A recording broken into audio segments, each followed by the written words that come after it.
नमस्कार छात्रों, संस्कृत ज्ञान चैनल में आपका स्वागत है और मैं हूं श्रीमती सीमा श्रीवास्तव।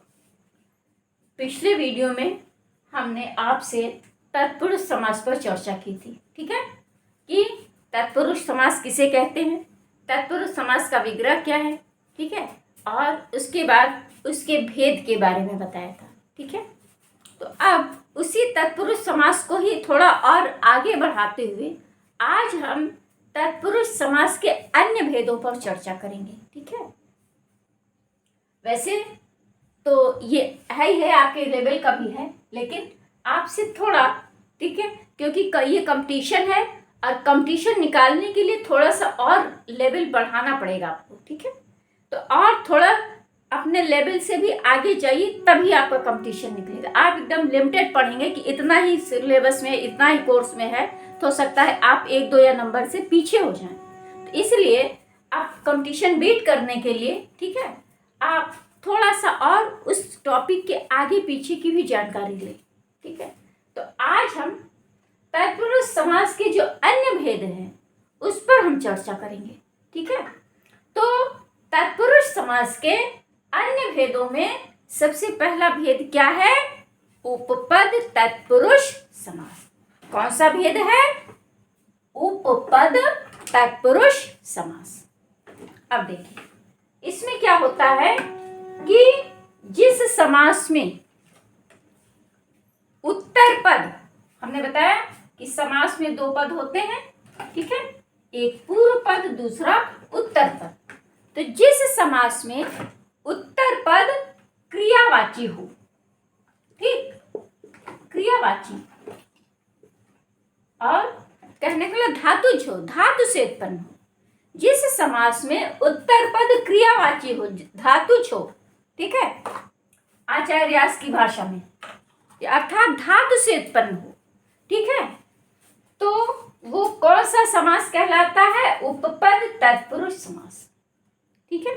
फिर से बता दें कि जिस समास में उत्तर पद माने बाद वाला पद क्रियावाची हो, वो क्रिया का बोध कराता हो, ठीक है, कृदंत प्रत्यय से युक्त हो, ठीक है, या धातुज हो, सब एक ही चीज है, कंफ्यूज मत होइएगा, सिर्फ शब्द बदल रहे हैं, ठीक है।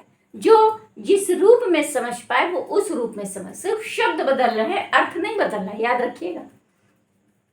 तो उत्तर पद क्रियावाची हो, जिससे किसी क्रिया का बोध हो रहा हो, तो उसे हम उपपद तत्पुरुष समास कहते हैं।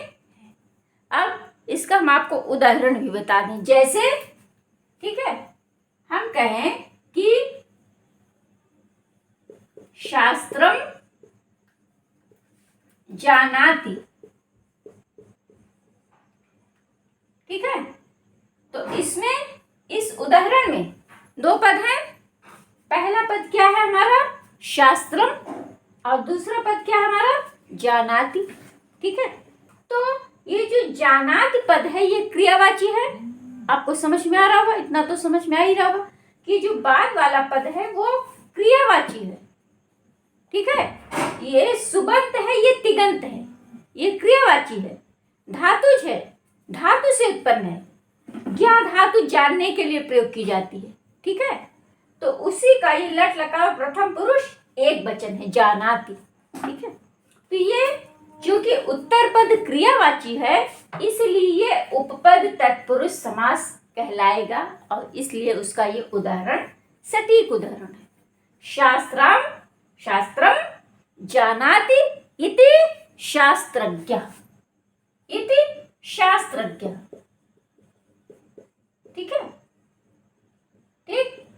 अब शास्त्रम जानाति है, इसका विग्रह था, किसका विग्रह? उपपद तत्पुरुष समास में, ठीक है। शास्त्रम जानात ये विग्रह है, और इसका समस्त पद क्या बनेगा? शास्त्रज्ञ, ठीक है। ऐसे ही तमाम पद भी बन सकते हैं। स्वर्णम करोति इति स्वर्णकारः, ठीक है। कंबलम ददाति इति कंबलदः, ठीक है। चर्मम करोति इति चर्मकारः, ठीक है। ये सब क्रियावाची। चर्मम करोति, करोति क्रियावाची है, क्रिया धातु से लट लकार प्रथम पुरुष एक वचन बनता है, ठीक है। तो करोति, ठीक है ना, चर्मम करोति इति चर्मकारः, हम लिख भी देते हैं, चलिए चर्मम, ठीक, करोति इति चर्मकारः, चर्मकारः, ठीक है।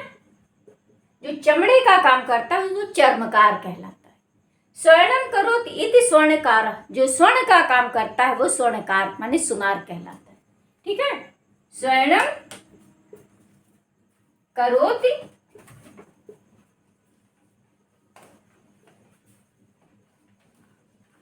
इति स्वर्णकारः, ठीक, समझ में आ गया। देखिए सब में उत्तर पद क्रियावाची, जानाति ये भी क्रियावाची है, ठीक, करोति ये भी क्रियावाची है, और इसमें भी करोति है, ये भी क्रियावाची है। कंबलदः, कंबलम ददाति इति कंबलदः, इसमें दा भी है, दा धातु से दा बना है, कंबलदः, ठीक। तो ये सब जो है उपपद तत्पुरुष समास के उदाहरण है, ठीक है। हमें लग रहा है कि आपको समझ में आ गया होगा। अब हम इसके दूसरे भेद पर चढ़ते हैं, ठीक है। उपपद तत्पुरुष समास, इसके ये सब उदाहरण है। उत्तर पद क्रियावाची हो, ठीक है, तो उसको आप तुरंत समझ जाइए कि ये कौन सा समास है, उपपद तत्पुरुष। विग्रह देता है तो भी इससे आप जान जाएंगे, और मान लीजिए समस्त पद देता है तो शास्त्रज्ञ, देखिए ज्ञान माने जानने वाला, ठीक। अब चर्मम करोति ये भी क्रियावाची, चर्मकारः, स्वर्णकारः, ये सब क्रियावाची है। तो तुरंत आप समझिए, चाहे विग्रह दे तो विग्रह से बाद वाले से समझ जाइए, और ये समस्त पद दे तो भी बाद वाले से आप समझ जाइए कि शब्द धातुज हैं, ठीक, धातु से उत्पन्न है, क्रियावाची है, ठीक है। तो वो उपपद तत्पुरुष समास होता है। अब हम तत्पुरुष समास के दूसरे भेद पर चल रहे हैं। अब देखिए दूसरा भेद क्या है हमारा, नए तत्पुरुष समास। तत्पुरुष समास का जो अभी भेद बताया था उसमें पहला था उपपद तत्पुरुष समास, अब दूसरा भेद क्या है, नए तत्पुरुष समास। नए, ठीक है, अर्थात जो निषेध अर्थ का बोध कराए। नए माने नकारात्मक, निषेधार्थक। तो जो समास या जिस समास से निषेधार्थक, ठीक, पद का बोध हो, अर्थ का बोध हो, जिस समास से निषेधवाची या निषेधार्थक अर्थ का बोध हो, ठीक, उसे हम नए तत्पुरुष समास कहते हैं। कौन सा समास कहते हैं, नए तत्पुरुष। बस सीधी सी बात आपसे, नए, नए माने निषेधार्थक, नकारात्मक, ठीक है।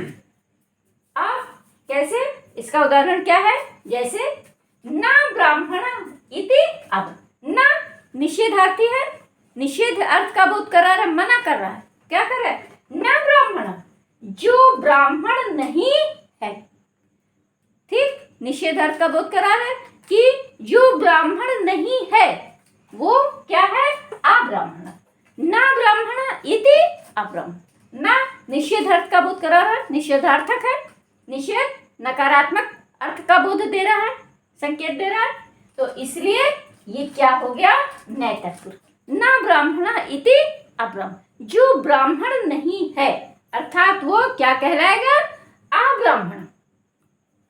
दूसरा उदाहरण देखिए, ना अश्व इति अनश्व, जो अश्व नहीं है, ना माने नहीं, अश्व माने अश्व या घोड़ा, जो घोड़ा नहीं है वो क्या कहलाएगा, अनश्व, ठीक, जो अश्व नहीं है वो क्या कहलाएगा, अनश्व। तीसरा उदाहरण देखिए, ना गर्दभ इति अगर्दभ, ना गर्दभ, गर्दभ जो गर्दभ नहीं है वो क्या कहलाएगा, अगर्दभ। गर्दभ माने होता है, आपको पता है संस्कृत में गर्दभ माने होता है गधा, ठीक, तो जो गधा नहीं है वो अगर्दभ, ठीक है, हो गया। तो अब्राह्मण, जो ब्राह्मण नहीं है उसको हम क्या कहेंगे, अब्राह्मण। जो अश्व नहीं है उसको हम क्या कहेंगे, अनश्व। जो गर्दभ नहीं उसको हम क्या कहेंगे, अगर्दभ, ठीक है, समझ में आ गया। अच्छा, तो इस समास की पहचान क्या है? मान ली समस्त पद दे दे, पूछ ले इसमें कौन सा समास है। वैसे तो तत्पुरुष ही ऑप्शन देगा, याद रखिएगा। लेकिन मान लीजिए कभी भूले भटके, हो सकता है उसके प्रभेद में दे दे, कई प्रभेद दे दे। तो जिस समस्त पद में आ या अन लगा हो, क्या लगा हो? आ या अन लगा हो, तो वो कौन सा तत्पुरुष का भेद कहलाएगा? तत्पुरुष का कौन सा भेद होगा? नए तत्पुरुष समास। ठीक, पहचान क्या है? समस्त पद में आ या अन लगा हो। देखिए सब में आ लगा है, इसमें आ लगा है, इसमें अन लगा है, इसमें भी आ लगा है। तो आप तुरंत समझ जाइए कि ये नए तत्पुरुष समास का उदाहरण है। तो नए तत्पुरुष देता है तो ठीक है, नहीं भी देता है तो आप तत्पुरुष को टिक करिए। या मान लीजिए कोई टीजीटी पीजीटी वगैरह भी दे रहे हों एग्जाम, तो वो भी समझ, उनको पता ही होगा। खैर ठीक है, तो जहां पर आ या अन लगा हो, ठीक, तो टीजीटी पीजीटी में अगर पूछेगा तो आपको इसके प्रभेद का ऑप्शन देगा। ठीक है, नए तत्पुरुष देगा। ठीक है, तो नए तत्पुरुष पर टिक करिएगा। ठीक है, तो इसकी पहचान क्या है? जिसमें आ या अन लगा हो, जिस समस्त पद में आ या अन लगा हो, तो तुरंत समझ जाइए कि वो नए तत्पुरुष समास का। ठीक है, दूसरी चीज, आ या अन लगने का क्या नियम है? नियम भी जान लीजिए। ठीक, तो जब नकारात्मक ना पद के बाद आने वाला जो पद है उसका प्रथम वर्ण क्या? व्यंजन हो। ठीक है, तो क्या लगता है? आ लगता है। इसमें देखिए ना पद है, इसमें ब्राह्मणा है, ब्राह्मणा में पहला वर्ण क्या है हमारा? बा है, ये व्यंजन है, तो इसलिए यहां पर आ लगा। और इसमें देखिए ना अश्व, इसमें ना पद था। ठीक, इसके बाद अश्व का जो पहला वर्ण है क्या? आ, स्वर है, तो इसलिए यहाँ ना के बाद स्वर लगा था, तो इसलिए यहाँ पर अन लग गया। ठीक है, तो यहाँ पर क्या बन गया? अन बन गया, अनश्व। क्यों? क्योंकि यहाँ पर स्वर था। तो यदि ना पद के बाद आने वाले पद का प्रथम वर्ण व्यंजन हो तो अ जुड़ता है, और यदि स्वर हो तो अन जुड़ता है। इसमें गर्दभा गा है, ये व्यंजन था, तो इसलिए इसमें आ जुड़ा। तो ठीक है, तो अब हम ये भी उम्मीद करते हैं कि आपको नए तत्पुरुष समास भी बहुत अच्छे से समझ में आ गया होगा। ठीक है, अब हम एक और बता रहे हैं उदाहरण। ठीक है, वो कौन सा है हमारा? देखिए, वो है हमारा, ठीक है, ठीक।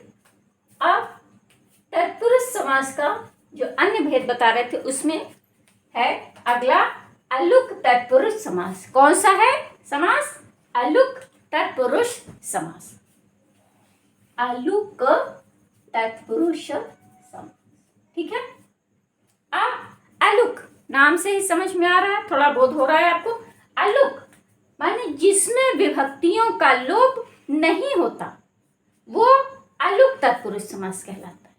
ठीक है, जिस समास में विभक्तियों का लोप नहीं होता वो अलुक तत्पुरुष समास कहलाता है। ठीक, अलुक जिसमें लोप ना हो वो अलुक तत्पुरुष समास। कैसे? देखिए, परस्मैई पदम, पूर्व पर हमारा क्या है? परस्मैई, दूसरा है पदम। ठीक है, और यहां पर देखिए कोई काम नहीं हुआ, सिर्फ यहां पर जो दोनों पद अलग अलग थे उसी को समस्त पद में मिलाकर एक कर दिया। परस्मैई पदम, जो पद दूसरों के लिए है वो परस्मैई पद कहलाता है। ठीक है, तो यहाँ पर देखिए विभक्तियों का कोई कुछ नहीं किया गया, सिर्फ यहाँ पर दोनों पद जो अलग अलग थे उन्हीं को मिलाकर एक कर दिया गया। दूसरा है आत्मने पदम, आत्मने पदम, और यहाँ पर भी वही काम हुआ, विभक्तियों का लोप नहीं हुआ। क्या? दोनों को मिलाकर एक कर दिया, बन गया क्या हमारा? आत्मने पदम, अर्थात जो पद अपने लिए, परस्मैई पदम परस्मैपदी, आत्मनेपदी, ये जब आपको धातुएं बताएंगे, धातुओं का ज्ञान कराएंगे, तब आपको इसको बहुत डिटेल से, बहुत ही अच्छे तरीके से समझाएंगे कि परस्मैपदी क्या होती है, आत्मनेपदी धातु क्या होती है, उभयपदी क्या होती है।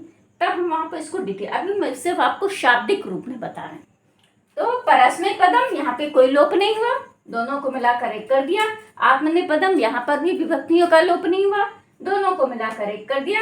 और वाचा पति ने, वाचा माने वाणी का जो स्वामी है उसको हम क्या कहते हैं, वाचस्पति। यहाँ भी कुछ नहीं हुआ, ठीक है, विभक्तियों का लोप नहीं किया गया, दोनों को मिलाकर एक कर दिया गया, ठीक। और जो यहाँ पर आप विसर्ग देख रहे हैं वो, अब विसर्ग के बाद जो यहाँ पे स देख रहे हैं वो संधि की बात है।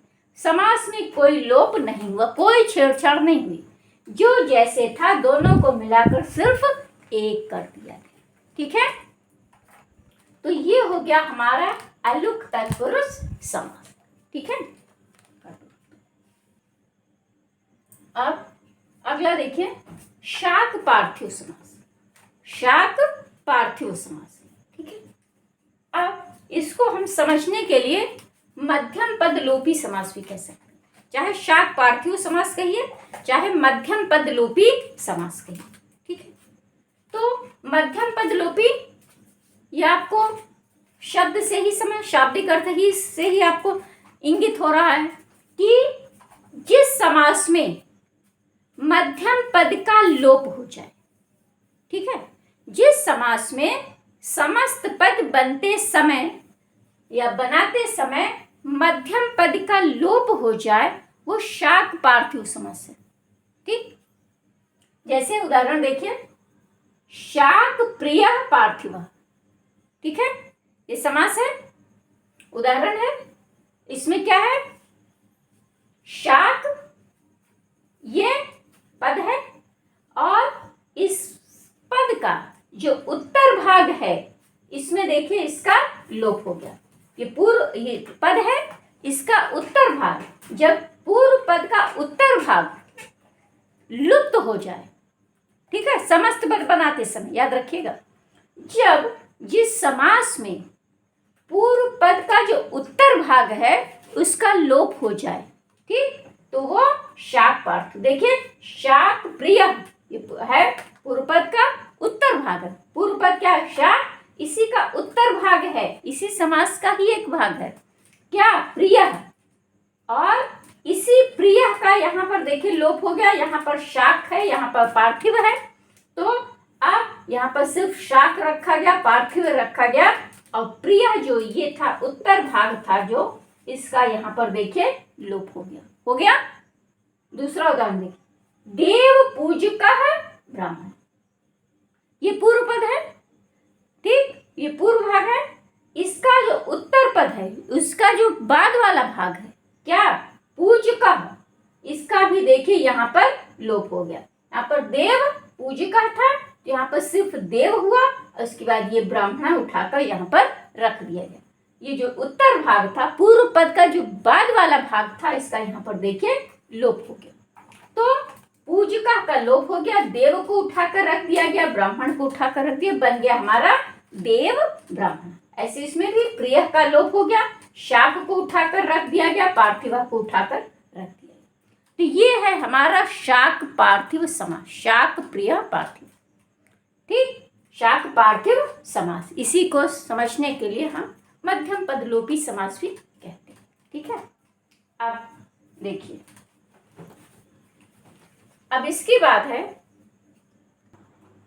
अब देखिए मयूर व्यंजकादि समास, क्या लिखा है, मयूर व्यंजकादि, ठीक। मयूर व्यंजकादि समास क्या है कि जिस समास में नियमों का उल्लंघन हो, ठीक है, जिस समास में, जहां पर समास में नियमों का उल्लंघन हो, उसी को महर्षि पाणिनि ने मयूर व्यंजकादि समास कह दिया, ठीक।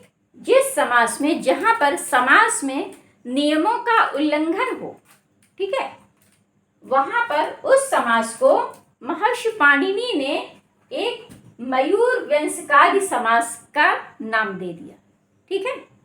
देखिए जैसे इसका उदाहरण क्या है, व्यंसकः मयूरः। व्यंसकः माने होता है चालाक, व्यंसकः मयूरः माने चालाक मोर। तो अब इसी को कर दिया मयूर व्यंसकः। ठीक है, इसमें क्या किया, इस पद को उठाकर पहले रख दिया, इस वाले को बाद में। व्यंसकः मयूरः माने चालाक, मयूर माने मोर, सबको पता है, चालाक मोर, इसी को उठाकर पहले मयूर व्यंसकः। ठीक है, अन्य राजा माने अन्य राजा, दूसरा राजा। ठीक है, तो अब इसी को उठाकर क्या किया, राजांतरम, अन्य राजा माने राजा, अन्य राजा, अन्य कोई राजा। ठीक, तो यहाँ पे राजा को पहले करके अन्य को, उसको पद को बाद में करके हमारा समस्त पद क्या बन गया, राजांतरम। ऐसे ही व्यंसकः मयूरः का समस्त पद क्या बना, मयूर व्यंसकः। ठीक है, तो ये मयूर व्यंसकादि समास है। ठीक है, अच्छा, अब एक इसके अलावा एक नित्य समास भी होता है। ठीक है, तो नित्य समास क्या मतलब, उसका मतलब क्या है कि जिन समास का विग्रह ही नहीं होता उसे हम नित्य समास कहते हैं। जिस समास का विग्रह ही नहीं होता उसे हम नित्य समास कहते हैं। ठीक, और दूसरा मयूर व्यंसकादि, जिस समास का अपने पदों से विग्रह नहीं होता उसको हम मयूर व्यंसकादि कहते हैं। ठीक है, जिस समास का अपने पदों से विग्रह नहीं होता, विग्रह तो होता है लेकिन अपने पदों से नहीं होता, उसको हम मयूर व्यंसकादि कहते हैं। और जिस समास का विग्रह ही नहीं होता उसे हम नित्य समास कहते हैं। ठीक है, तो ये हो गई तत्पुरुष समास पे चर्चा। ठीक, तत्पुरुष समास बहुत बड़ा समास है, इसके अन्य भेद हैं, प्रभेद हैं, और उसमें से काफी हद तक हमने सबके चर्चा कर दी, थोड़ी थोड़ी संक्षिप्त रूप में ही जानकारी दी। ठीक है, आपके लेवल को देखते ही बहुत ही मोटी सी बात बताई, संक्षिप्त सी बात बताई। ठीक है, और ये चीज हम उम्मीद करते हैं कि आपको समझ। तत्पुरुष समास और बहुब्रीहि समास दोनों बहुत बड़े समास है। ठीक, तो तत्पुरुष समास में इसलिए थोड़ा सा टाइम भी लगा आपका हमारा। ठीक है, क्यों, क्योंकि काफी बड़ा था और इसके सारे भेद, सारे प्रभेद हमने आपको बता दिए। ठीक है, अब जो है, अब ठीक है, अब हम,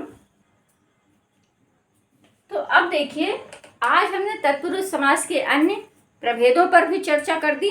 ठीक, और उम्मीद करते हैं कि हमने जो आपको संक्षिप्त सी जानकारी दी, सरलतम भाषा में देने की कोशिश की, वो आपको समझ में आ गई होगी। ठीक है, और यदि ना समझ में आई हो तो आप लोग कुछ कमेंट में लिख दिया करिए, पूछ, जिसको जो समस्या है, हल्की सी समस्या है, कहीं पर कोई चीज़ नहीं समझ में आ रही है, तो आप उसको कमेंट बॉक्स में लिख के लिख दिया करिए, तो हम उसका उत्तर देने की पूरी कोशिश करेंगे। ठीक है, और इसके बाद अब हम अगले वीडियो में द्वंद्व समास पढ़ाएंगे, द्वंद्व समास पर चर्चा करेंगे, उसके बारे में बताएंगे, उसके सारे भेद बताएंगे। ठीक है, तो आप हमारे वीडियो से जुड़े रहिएगा और हमारे वीडियो को आप लोग अधिक से अधिक लाइक करिए। ठीक है, और जो हमारे चैनल से पहली बार जुड़ रहे हैं वो हमारे चैनल को अवश्य सब्सक्राइब करें। ठीक, और उसके बाद जो लोग हमारा और पुराने पहले का वीडियो, पहले का जो सिलेबस है, प्रोस्पेक्टस है, जो देखना चाहते हैं, जो अभी तक मैंने पढ़ा है, तो प्लेलिस्ट पर जाएं। ठीक है, उसको और डिस्क्रिप्शन बॉक्स में सारी उसकी डिटेल पड़ी हुई है। ठीक है, तो आप उसको देख लें, उसको समझें। ठीक है, और उसके बाद आप लाइक करें, हमारे चैनल को सब्सक्राइब करें, उससे हमारा उत्साहवर्धन होता है, तो हमें भी लगता है कि हाँ, लोग हमसे जुड़ रहे हैं या हमारी बातें उनको समझ में आ रही हैं, तो हमें भी अच्छा लगता है और मेरा उत्साह बढ़ता है। ठीक है, तो इसी प्रकार से हमारे चैनल से जुड़े रहिए, हमारे वीडियो को लाइक करिए। ठीक है, चैनल को सब्सक्राइब करिए, कमेंट लिखिए, जो भी आपको जैसा भी लगता है। ठीक है, और आज हम अपने इस वीडियो को यहीं पर समाप्त करते हैं।